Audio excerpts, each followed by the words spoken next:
Wow, that last video was interesting. Whew. Yeah. Um, so, rain off and on, wet snow off and on. Little Perrier.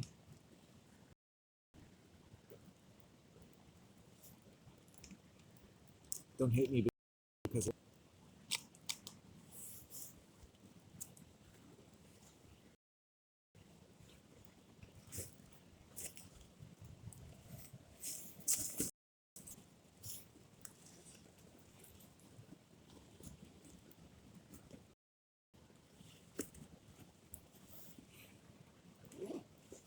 my ass is grass.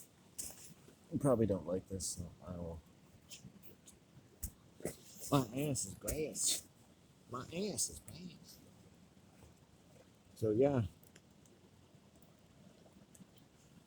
what I said at the end of the last video was that there are things that can kill us. They're allowed to kill us. We're allowed to die from them, but we're not necessarily in a position to talk about them. And that fucking shit interests me.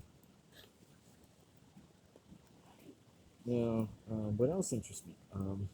Protein interests me. Yeah, let's do that. Pretty good, guys. Actually, I can see a bit of sun wanting to break out there. So, what an interesting day. That's Canada, though. Oh, you gotta have some guts to come out here. Let's eat.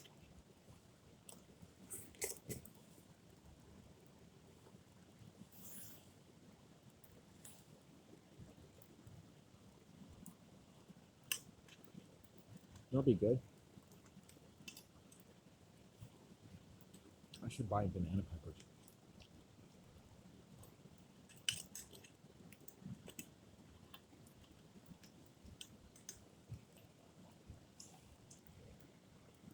You know, I think about death every day because I know what death is. It's the end of your life. And how many people have seen parts of their life come to an end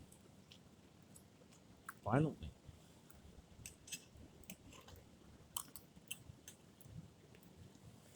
I don't want anyone's life to come to an end violently. I don't want anyone's life to come to an end that doesn't have to. If only because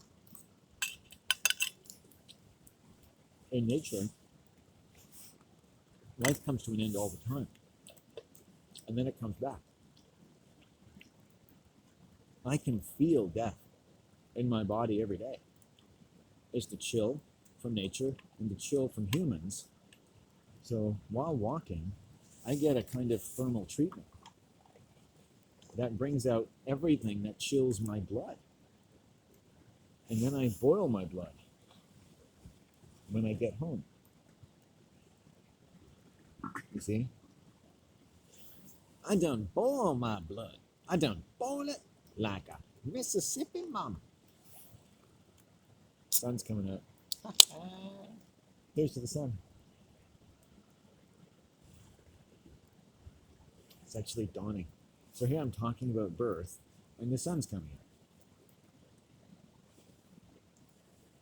See what I mean? Oh, you don't. You seem like a smart person. You know, when someone talks to you like that, you know they want, like, you seem like a beautiful, intelligent person. Can you give me some money?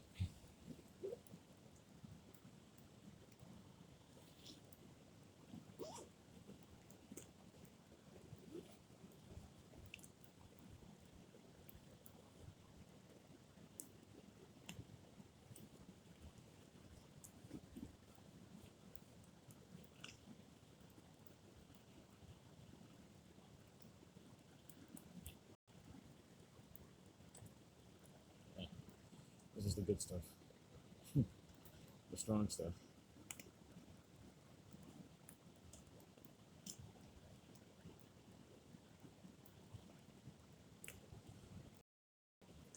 Thank you, sire. Thank you, sire. Wow. Isn't that a nice surprise? The sun is coming and it is a mass of grass. I love it. It's fucking A, man. Fucking A. And the sun came out, and then and then I made a pentagram with my fingers, and the world just seemed peaceful again, because the power of Satan is nigh. And what is the power of Satan? But the power of the sun. I just saw a pentagram right up there. Hail Satan. Hail the sun.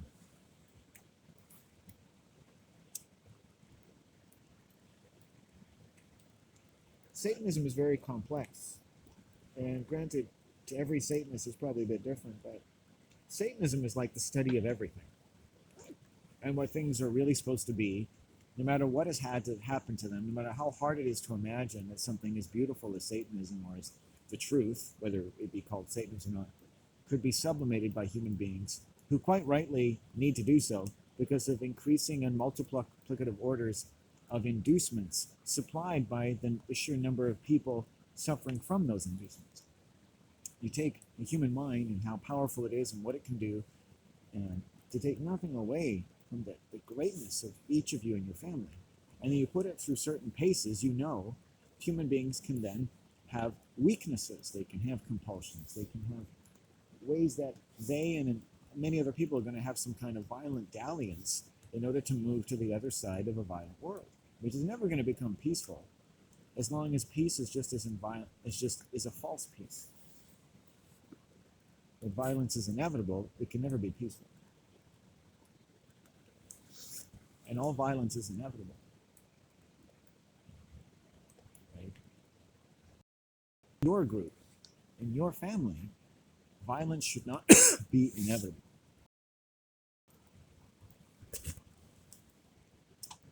And if it's not inevitable, the flip side, then it will never happen.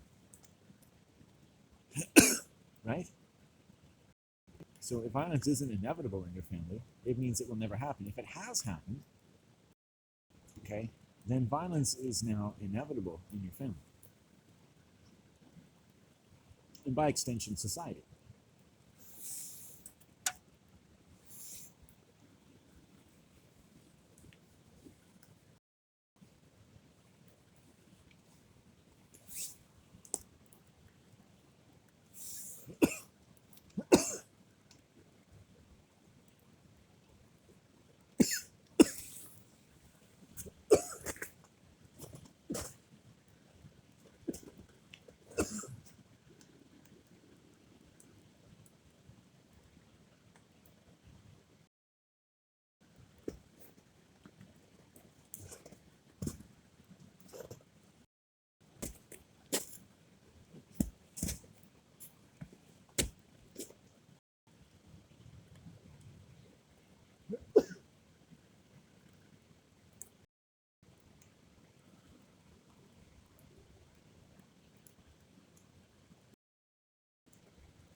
To think people who, I'll be careful how I say this, you could say, or people who end up murdering people. If you've experienced attempted murder in your own family, which hopefully you haven't, or if you ever have occasion to contemplate such things, you're in a secure, healthy circumstances to maybe to want to do that. But what attempted murder would do to someone in a family is it that where other human beings are all kind of initiated into society, learning to live with deprivation of some kind. So chances are, if you grew up in the Western world in the 20th century,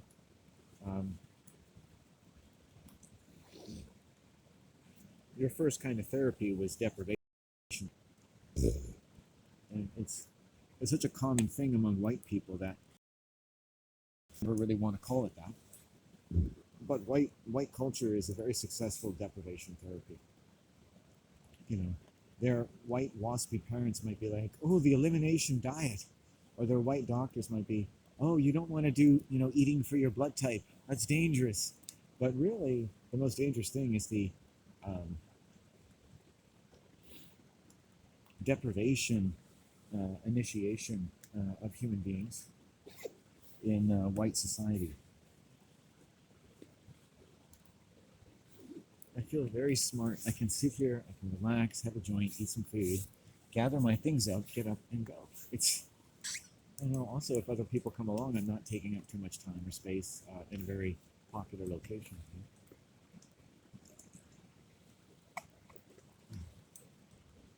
The sun has literally kind of gone back down. That's probably not the right use of literally, but you start overusing literally. It's like, literally, I'm literally like here, literally. I'm like literally here, dude. I'm literally right here. Why are you saying that? Why are you talking about me like I'm right here?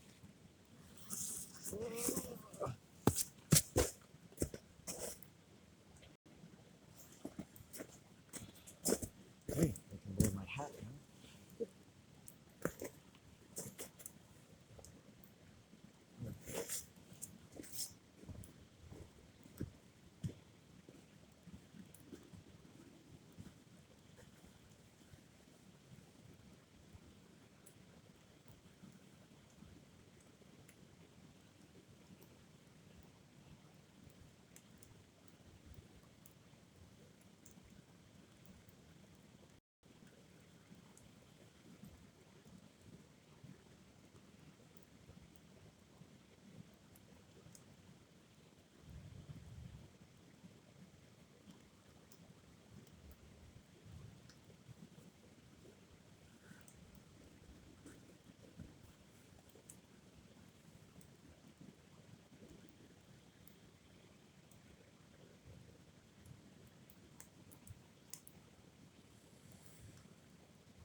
Gloves.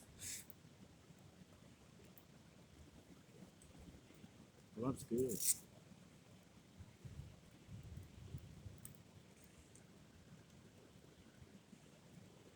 I'll give you a little secret for romanticism in nature, and also serve as a definition of it. If you can sense, see, feel, make up your own senses, I don't care. If you can feel, you somehow instinctually sense the thunder of 1,000 leagues at the depths and heights of your personal, most whimsical or reflective imagination. Whatever you can feel is beautiful in any sense in your mind or any imagination of your mind. You can read like a story, and you can learn from it.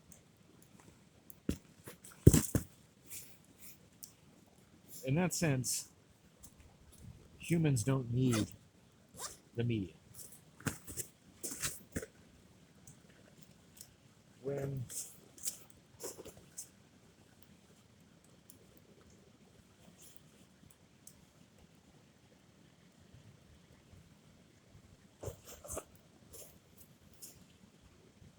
When we learn about Apache scouts,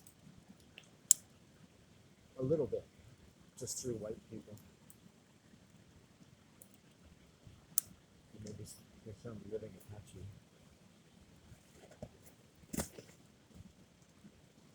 we're learning about Apache Scouts. And they have a lot to teach.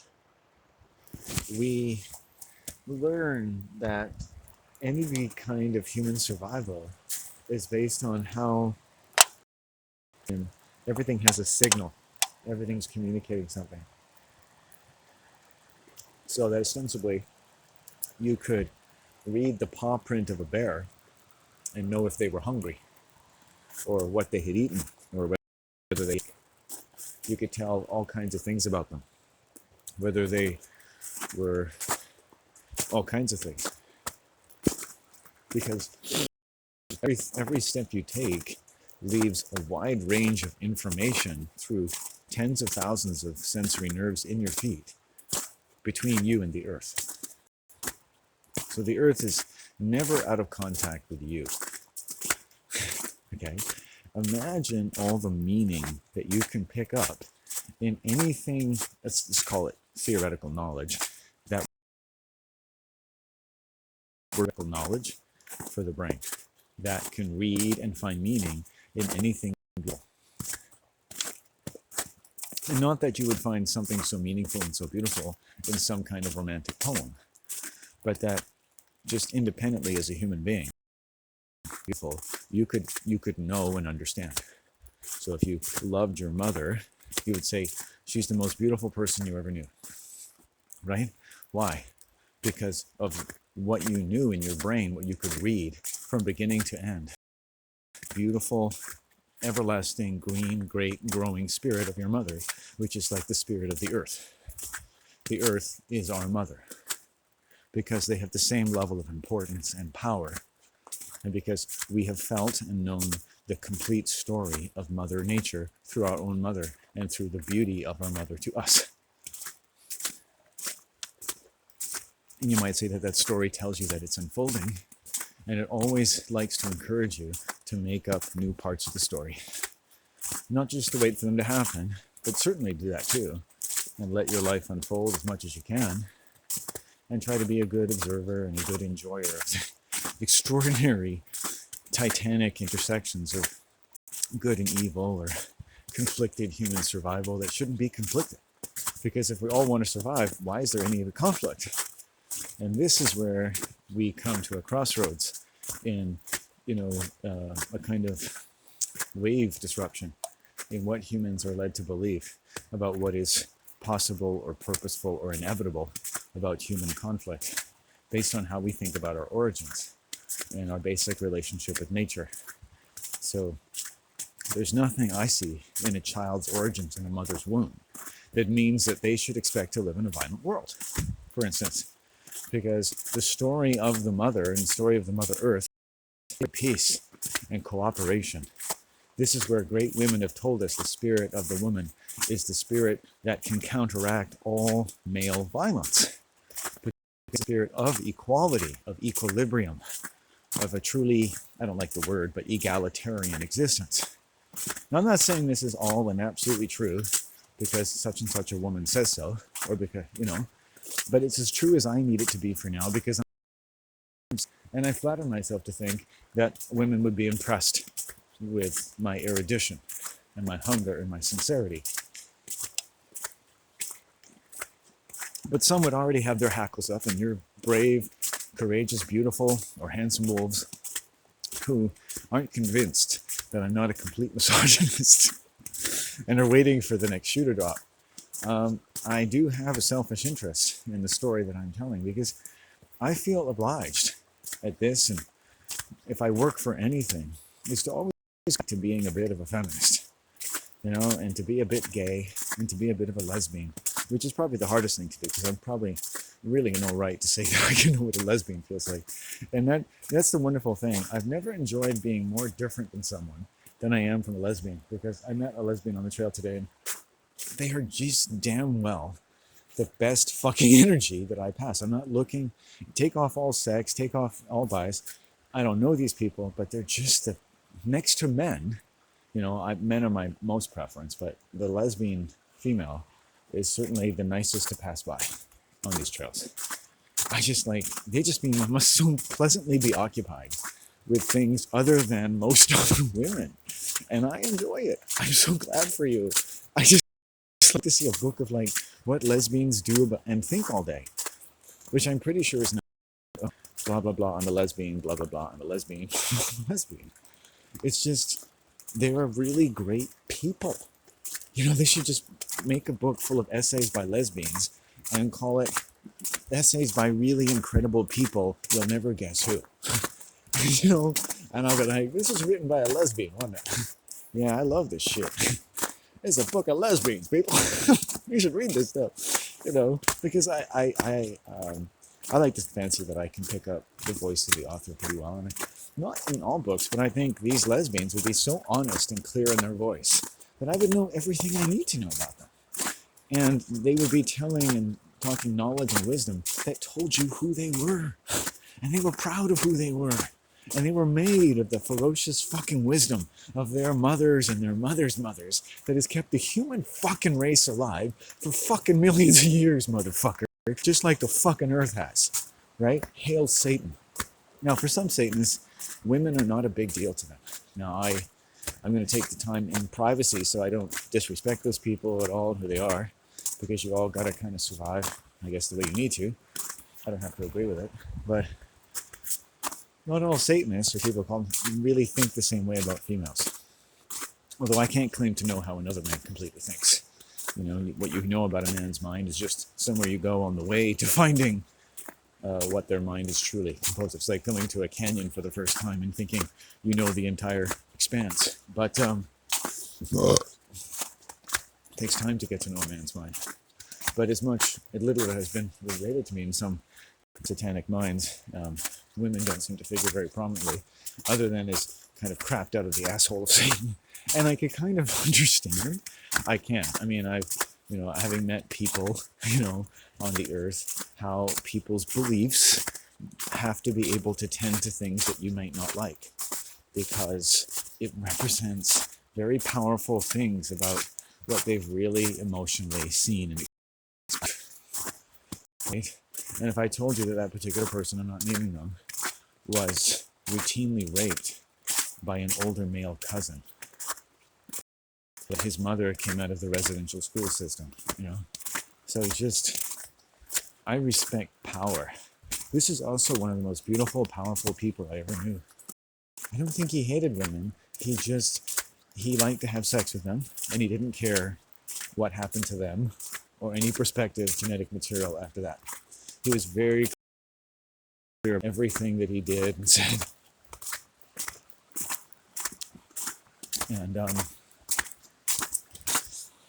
And I personally found that shocking. But I let people be who they are and who they need to be. And sometimes you need time away from those people to kind of think about. And I needed to take time. He actually better Satanist. Because in acknowledging men's opinions about things that I might find startling, I always find I get a better mind. Because in their belief is strength. And if and there's genuine strength in that belief, I will learn from it. Even by completely disagreeing with it. Because there's strength to it. It's upholding his heaven. The foundation of another man's heaven.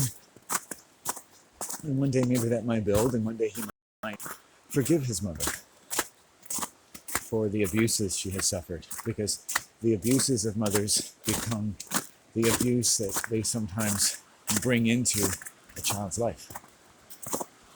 And it's with the church of the mother becomes Kali, becomes death.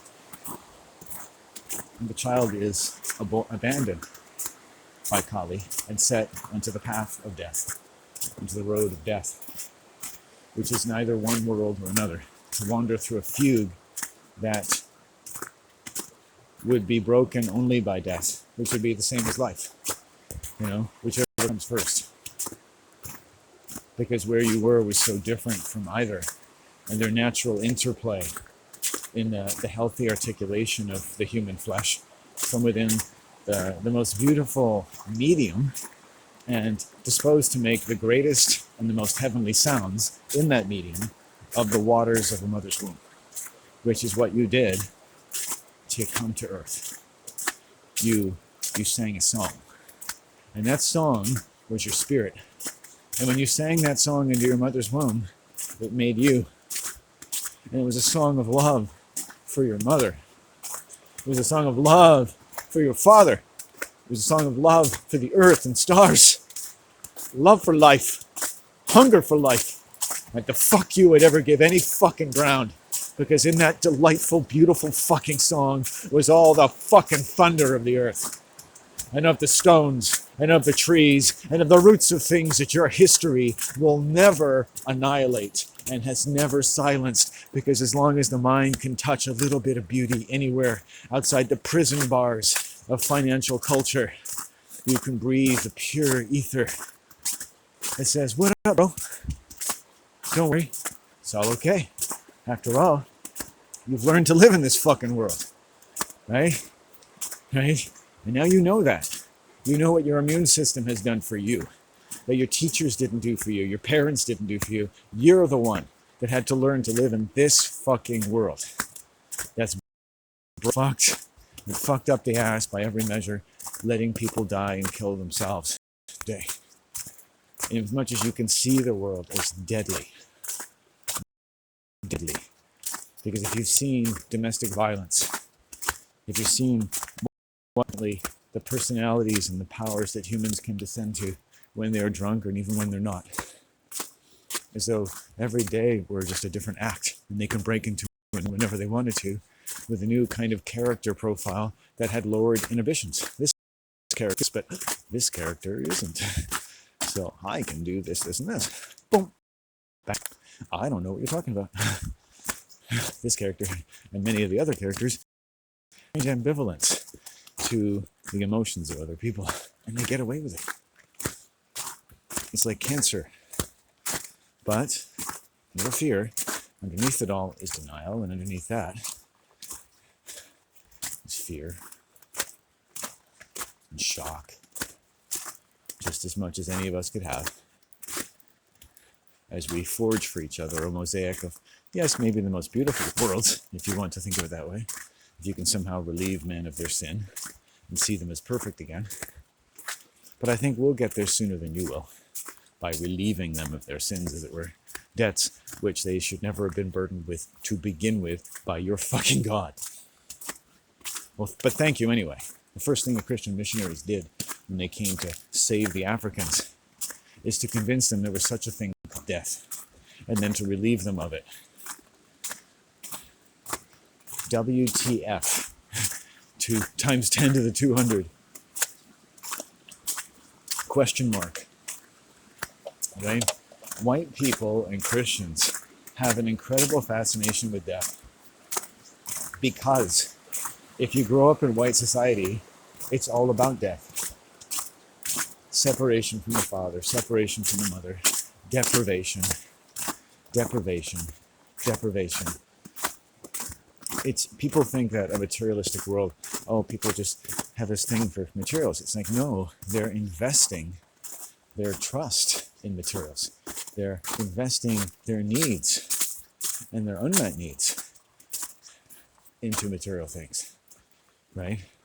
Your world will one way or another become your religion, right? And you don't always find the right world and the right religion when you pop out of your infancy at the age of 21 or at the age of 51. And you'll find that you've just kind of clasped onto different worlds as you've moved through life. Because why wouldn't you? You're like a spider coming out of a cocoon. You've managed to weave a web around what's there, growing out of the side of your family tree. Making your way, whistling a happy tune. Hey, you coming back from your adventures? Hey, Mom, hey, Dad, I found some strange new leaf out on one of those limbs over there. Oh, good. Oh, and I caught a fly. Good for you, son. What I'm talking about is the way the human mind of white people is pushed across thresholds that have been called an level of barbarism.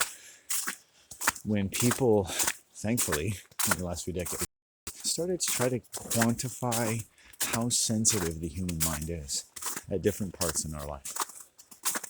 And they started using analogies as they looked into this, that a 19 to 27-year-old person has a brain more vulnerable and more prone to violence in that time than an infant baby, than a baby.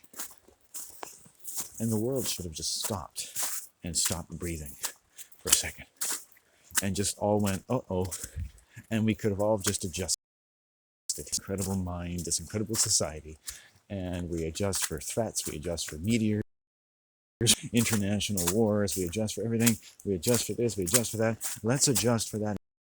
Take a moment and just adjust for it, okay? I'll give you a few seconds.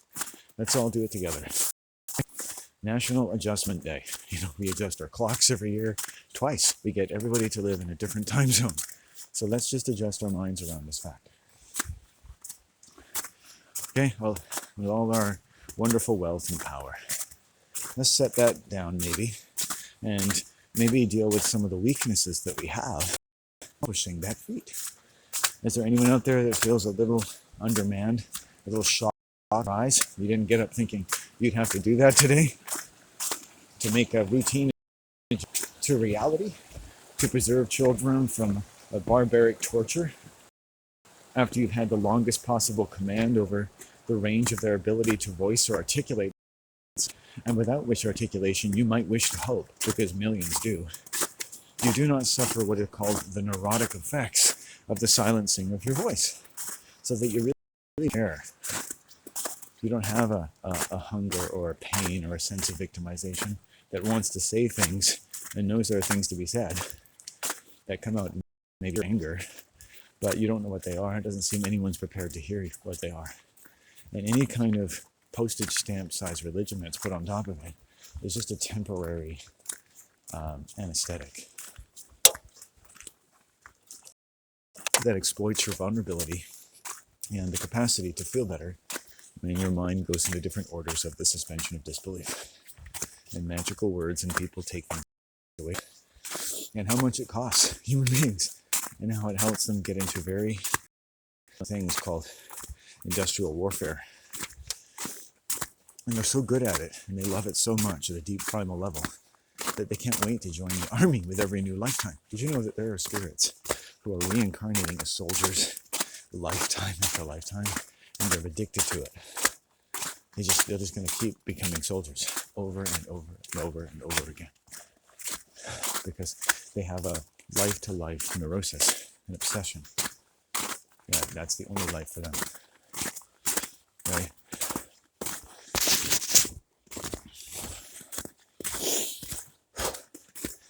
And I don't doubt that every one of us is with very similar births, very similar occupations. And so if you look at a lot of people,